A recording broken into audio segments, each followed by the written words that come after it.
Welcome to Hacking Your ADHD. I'm your host, William Kerb, and I have ADHD. On this podcast, I dig into the tools, tactics, and best practices to help you work with your ADHD brain. Hey team, this week I'm talking with Jackie Silver about nutrition and wellness. Jackie is a registered dietitian with a Master's of Health Science in Nutrition Communications. She has a firm belief that neurodivergent and disabled people deserve to live a healthy lifestyle, but found the opportunities for those communities lacking, so she decided to start her own practice, Accessible Wellness. Her area of expertise is in working with kids, teens, and adults with autism, ADHD, and those with intellectual or developmental disabilities. In our conversation today, we discuss strategies for making nutrition and wellness more accessible. We talk about some of the common challenges we can face while trying to feed ourselves with ADHD, like irregular eating, difficulty with meal planning and prep, and poor interoceptive skills. We look at how we want simplified, tailored strategies to help people where they're at, rather than simply overwhelming them. We also go into some of the dangers of diet culture and the need to have compassion for ourselves when we're trying out these new strategies. If you'd like to follow along on the show notes page, you can find that at hackingYourADHD.com/158. All right, keep on listening to find out how health and wellness can be accessible to everyone.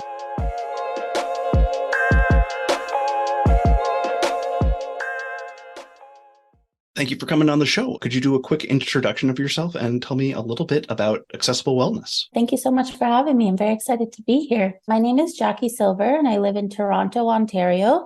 I'm the founder of Jackie Silver Nutrition. My Instagram account is called Accessible Wellness. Formal business name is Jackie Silver Nutrition. And there's different wings to my business. We are primarily a private practice. I'm a registered dietitian. I have a Master's of Health Science in Nutrition Communications from Toronto Metropolitan University. In my practice, we're a group practice of 2 dietitians, and we support neurodivergent clients. So we work with kids, teens, and adults who have ADHD or are autistic or have intellectual developmental disabilities. And we support them with their nutrition and health with a weight-inclusive approach. We also have an Instagram account, Accessible Wellness, and we have a very active blog that's SEO optimized that has quite a lot of traffic with articles about relating to nutrition and neurodivergence. And we're going to be launching a course, an online course in January on meal planning for neurodivergent adults, which is really exciting. Awesome. I think it all sounds really great, like the idea of accessible wellness, because oftentimes when I see these things, it is not accessible for a lot of people. Here's how you do this stuff. And I'm like, well, that's never going to happen for me, because especially with ADHD, autism, doing the things that are good for our health is hard. It is, yeah. I try not to recommend expensive things. I don't recommend super complicated recipes. I'm all about simplifying things as much as possible and meeting folks where they're at. So for some people, that means, honestly, if I've seen some clients who eat once every few days. So for them, it's just eating something at least once a day. Mm-hmm. You know, that's meeting them where they're at. And that's helpful to them. Yeah. I can have some trouble with my hunger cues and stuff where I'm like, it's not specifically with my stimulant medication that I've noticed it, but just in general, my interoception is fairly poor. Mm-hmm. And it will be not days, but, hours after I should have eaten that I notice. Exactly. Until you get to the starving point. Yeah. That's super common. Yeah. And then I'm grumpy and I just want to shove chocolate chips in my mouth. And as tasty as chocolate chips are, it is not a full meal. Yeah. So like one of the things I found often works for me is actually having that on my calendar when I need to is I'm going to have lunch. I need to remember to stop to do that. Yes. That's what my clients also usually find that helpful. I often recommend blocking out the time to have lunch in your calendar. Some people like setting alarms. Some people like placing their food out somewhere visible where, it's in sight, they'll remember it. Those strategies are really essential. And it doesn't feel good at first, for me at least, because I was like, I should be respecting my body cues and stuff from what I've been reading online. And I'm like, my body cues aren't telling me. Exactly. Yes. That's an interesting point you bring up. And also, it's okay to have a mix of both. You could have a mix of what we call mechanical eating, which is eating on a schedule, and intuitive eating, which is listening to your body cues. There is a way to blend both of them. And I actually have an entire blog post on my blog about that maybe you can share in the show notes. Yeah, absolutely. And I was just thinking that something that I have often dealt with my therapist is my black and white thinking on these things, where it's like, you either listen to your cues or you do this. or you do them mechanically. And I'm like, oh yeah, you can do both. Yep, you can have a mix of both for sure. One of the things we talked about before the show too is meal planning, which I find very valuable, but very difficult to do. Could you talk a little bit more about meal planning? Yes, so that I would say is the number one struggle that my clients struggle with, is being able to meal plan and prep things ahead of time. My clients will often, they'll come to me and say, I have no appetite during the day because of my meds, and then I don't eat, and then my meds wear off at night and I'm starving, and that's when I binge and snack. Or they'll say there's times of day when I want to eat something, but I don't have anything prepared and I have no idea what to eat, and I get so overwhelmed. So then I either just don't eat or I order takeout. So my approach is to start with eating on a schedule, because I find that once folks start eating more regularly during the day, it's going to reduce the nighttime snacking and binging. Because at night, when the meds wear off, their appetite comes back, they haven't eaten during the day, their body is saying, I need food. I need to eat whatever I can get my hands on. It's your body trying to nourish yourself. So once we eat more regularly throughout the day, that's when the nighttime binging reduces. In the beginning, I always say, I don't care what you're eating. I just care that you are eating, which probably a lot of dietitians wouldn't, I don't know, maybe they wouldn't agree with me on that. Yeah, I just want them eating. And then we work on the what, and we work on how to make nutritionally balanced meals and snacks. And we come up with strategies that will make it as simple as possible. So for some folks, that is coming up with cheat sheets. That's a big thing that I do. So we'll come up with snack cheat sheets, lunch cheat sheets, dinner cheat sheets, and make a list of 5 or 6 different simple meals that they can choose from, so that when they know, okay, it's lunchtime, I need to eat something, but I don't know what on earth to eat, they look at their menu, so to speak, and choose something from that menu. That works for a lot of people. Another strategy is we reduce as many barriers to cooking as possible. So that is relying on frozen veggies, frozen fruit, baby carrots, veggies that you don't need to chop, apples, pears, nectarines, stuff that you don't need to chop, you don't need to peel, instant oatmeal, pre-sliced bread, crackers, and using those components to make really simple meals and snacks. And then another strategy is we work on prepping things in advance in very large batches and store them in the freezer, and then take it out, microwave, you'll have a meal ready in 2 minutes. I know come lunchtime, I'm usually not in the best state to make decisions on what I want. So knowing that I have something available and that it is not going to be, it's very easy for me to come up with excuses on why I don't have the energy to do something. And so if it's just like, okay, I just pop this in the microwave and 5 minutes will be ready, that's great. Yeah, it is. It is surprising in the moment how easy it is to come up with those excuses. And then later you're like, I could have done that. Yeah, it's true. Yeah, it's really important that we're just making sure that we're eating, because when we're being judgmental of the kind of food we're eating, I find that it's very easy. When I'm trying to increase the nutrition of what I'm eating and then also feeling low energy, it can lead to me going, I'm just not going to eat because it seems like too much, which is not a great place to be in when I'm hungry. And then that's not going to fix the issue. No, exactly. You're going to be hangry, have a hard time focusing, be tired. Your body needs something. Something is better than nothing. That's what I always tell my clients. We also talked a little bit about mindful eating. Can you tell me a little bit more about what we mean when we're talking about mindful eating? Yes. So mindful eating is a component of different things. I would say it's being present in the moment and paying attention to your food, to all the sensory components of food, of your meal, the taste, the smell, really savoring and enjoyment and getting pleasure from your eating. It's also learning to tune into your body's internal hunger and fullness cues as a way to guide when you start and finish eating, and a way to learn more about your body and what it's telling you and be more in tune with that. So one of the things that I think I at least have a misrepresentation in my head of is that when I hear that, what my brain goes to is that when I'm eating, the only thing I should be doing is eating. But that also tends to lead to me to being understimulated. And so then I'm either eating very quickly or I'm just zoning out, thinking about something else. I'm not hitting any of the mindfulness cues there either. Yeah. So we have a blog post on intuitive eating with a neurodivergent twist. So I would recommend posting that in the show notes as well. But essentially, sitting and eating and not having anything around you, probably not going to work for a lot of neurodivergent folks. And that's okay. I think that you could still have the TV on and be mindful of your food and enjoy it and savor it while you have that stimulation around you. Mm-hmm. It's like if you're having dinner with someone else, you have that conversation going, and that is, can be enough stimulation. My children don't always agree with that, but like, when can we get up from the table? Okay, fine, you guys are done.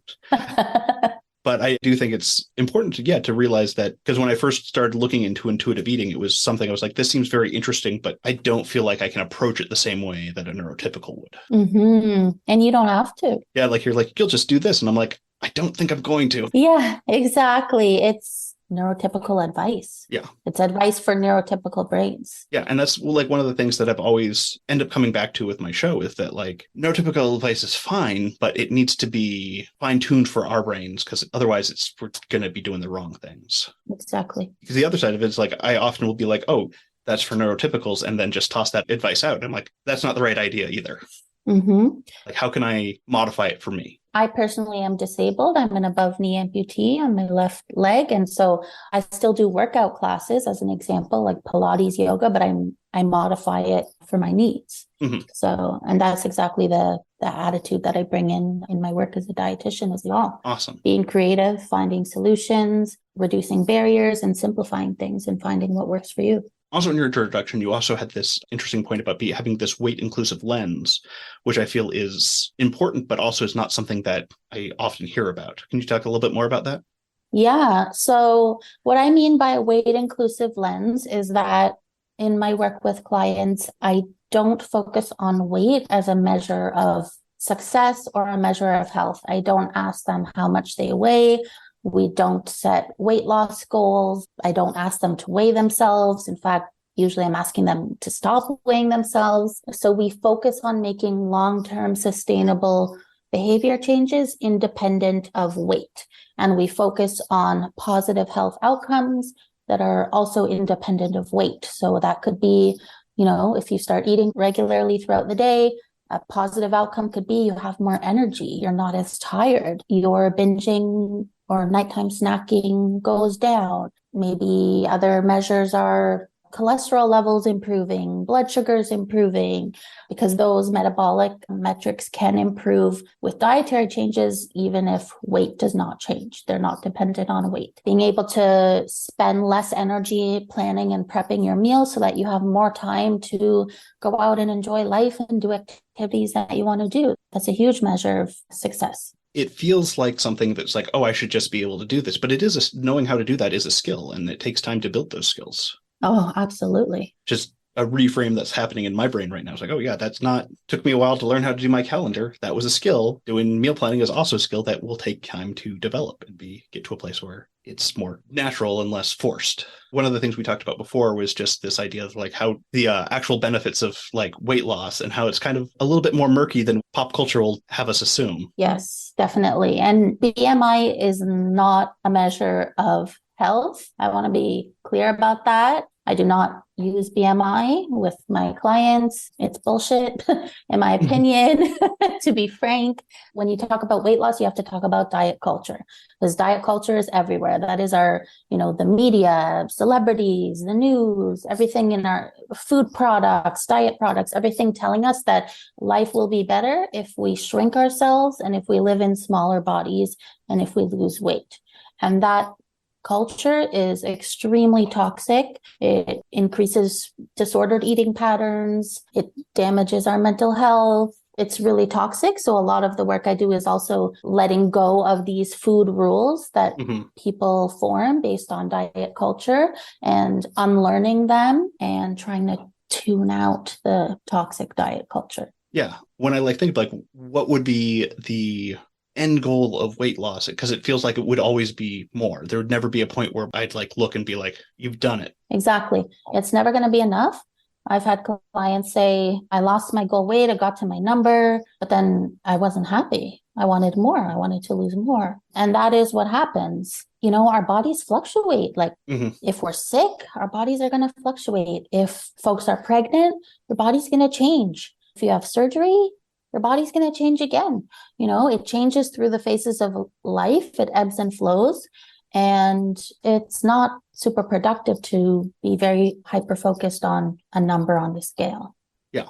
I mean, it should be said for the audience too, that it is one thing to know that and another thing to embrace that, because I grew up in the 90s. That was terrible. Like, I was talking with a friend the other day, and we're like looking at pictures of ourselves from when we were in like middle school and high school. And we're like, I knew that at that age I felt fat. And then I like look back and I'm like, wow, I was not. Yes. To your point, I want to validate that it is okay to want to lose weight, and it is okay to want to look different. Mm-hmm. You could still work towards rejecting diet culture and being weight inclusive while still wanting your body to look different. Yeah, if your like goal is to be, do something in sports, I feel like that would be, if I want to run faster, it will be easier to run faster if I train and carrying less weight with me while I'm running. But again, that becomes a very nebulous goal too. Like, can't run faster forever. If they focus on running faster, but they don't lose weight, they will probably still run faster. Yeah, because all the benefits of weight loss come from doing exercise and eating better. And those things are the real targets that are going to create the benefits that we need. Those sustainable behavior changes. Yeah, that can be positively impacted regardless of what happens to our weight. I would love to learn more about fullness and hunger cues. So that is also a big thing of what I work with my clients with ADHD. And like I said earlier, you can learn to focus on your hunger and fullness while practicing mechanical eating on a schedule. So usually I encourage eating on a schedule, getting that down pat and consistent first, and then moving on to learning about hunger and fullness. So what I usually do is I'll show people, have you ever seen a hunger fullness scale? I believe I have, but if you refresh me, I would be appreciative. Yeah, so it's a chart that goes on a scale of 1 to 10, 1 being extreme levels of hunger, and 10 is extreme fullness. So I like to call it Thanksgiving dinner full or Christmas dinner full. And then all the variants of hunger and then fullness in between. People find it helpful because it describes different levels of hunger and levels of fullness. So from just starting to feel hungry, my belly is starting to grumble, to I'm irritable, I'm tired, I can't focus. Same with fullness. Like, you start to feel a little bit bloated, or you stop thinking about food. That could be a sign you're full. And there's varying degrees of it. What I encourage folks to do is to pay attention, maybe once a day, twice a day, pay attention to how hungry they are when they've started to eat, and pay attention to how full they are after. I'll give you an example. Recently, I've worked with a few clients who have said, well, actually, this is common. So a lot of my clients with ADHD, and you had mentioned this earlier, they'll go 6-7 hours without eating, and then they feel absolutely famished, and they don't really feel the hunger up until that point. So we want to work on starting to eat before they are famished. So we want their hunger level to be a bit more in control. So instead of, super famished, I can't make decisions, I have to just eat whatever's in sight, to okay, I'm starting to notice those hunger signs in my body. I'm starting to get a little bit tired and not focused. I'm starting to think about food a bit more. Okay, this is a sign that my body's telling me I need to eat right now. So working on training that. And then at the opposite end with fullness, a lot of my clients will say they haven't eaten all day, and then dinner time comes and they feel so full, like not good. It's uncomfortable, uncomfortably full. I could see your eyes. Yeah. I've done that. Yeah, I have too. It's not super pleasant. So we work on checking in with themselves and their bodies while they're eating so that they can end their meal before they get to that uncomfortably full point.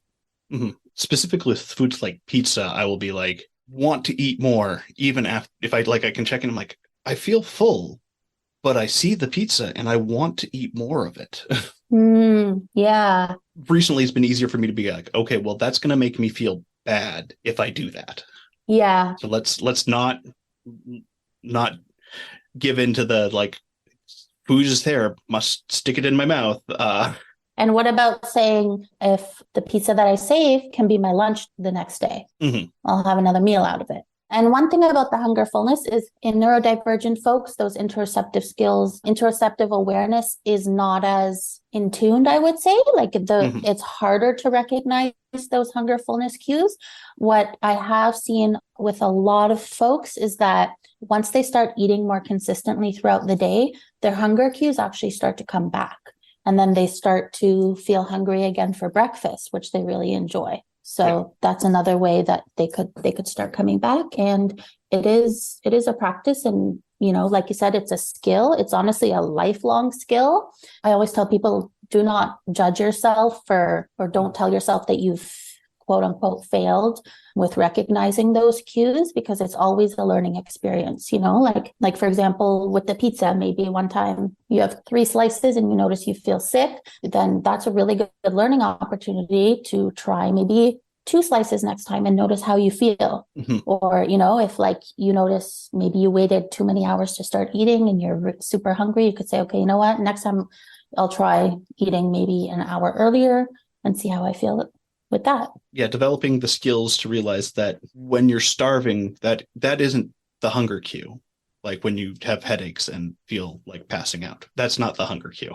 They're not even realizing that they're having hunger cues because they think hunger is this symptom of having not eaten, of, being, maybe feeling lightheaded or something. Like, oh, I feel lightheaded. That must mean it's time to eat. Well, lightheaded can be a sign of hunger. Yeah, like it is technically a hunger cue, but it is not the first hunger cue. I would say it's an extreme hunger cue.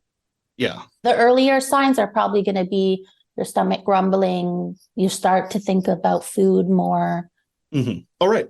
Well, before we wrap up here, is there anything you'd like to leave the audience with? Be gentle with yourself. Don't judge yourself.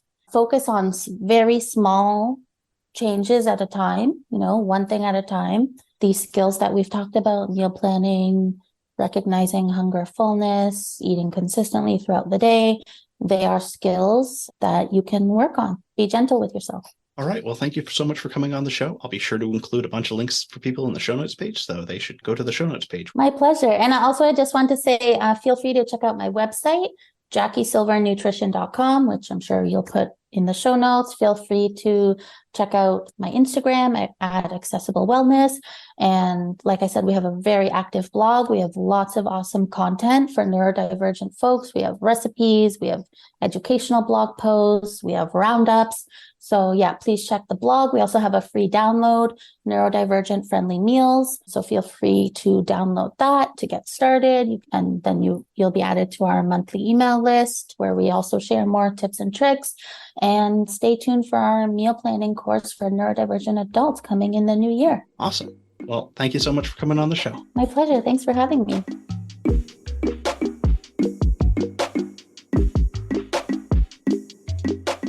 Thanks again to Jackie for coming on the show, and thank you for sticking with us all the way to the end. If you'd like to check out more of Jackie's work, be sure to go check out her website, JackieSilverNutrition.com, or check them out on Instagram at Instagram.com/accessiblewellness. Before you go, though, let's do a quick rundown of today's top tips. 1. Common challenges we can face when dealing with ADHD and food are irregular eating, difficulty with meal planning and prep, and our poor interoceptive skills. That is, recognizing when we are hungry or full or just somewhere in between. To help combat this, we can use strategies like eating schedules, snack cheat sheets, batch cooking, and using a hunger fullness scale to help build up that interoception. 2. We can work on practicing mindful eating by paying attention to tastes, textures, and fullness cues even when we have all those distractions around us. Remember that we want to focus on meeting ourselves where we're at and doing things that work with our brains. 3. It's important to be compassionate with ourselves and focus on small, sustainable changes rather than demanding perfection. We all have room to grow. That's it. Thanks for listening. I'd love to hear what you thought of this episode.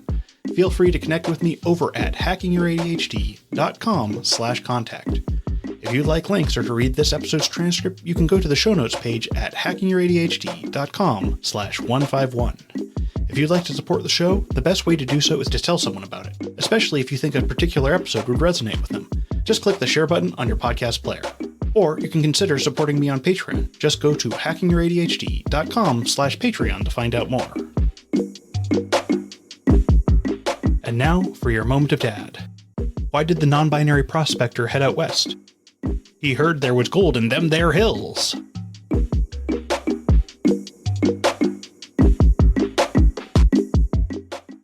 Marketing is hard. But I'll tell you a little secret. It doesn't have to be. Let me point something out. You're listening to a podcast right now, and it's great. You love the host. You seek it out and download it. You listen to it while driving, working out, cooking, even going to the bathroom. Podcasts are a pretty close companion. And this is a podcast ad. Did I get your attention? You can reach great listeners like yourself with podcast advertising from Libsyn Ads. Choose from hundreds of top podcasts offering host endorsements, or run a pre-produced ad like this one across thousands of shows to reach your target audience and their favorite podcasts with Libsyn Ads. Go to libsynads.com, that's Libsyn, ads.com today.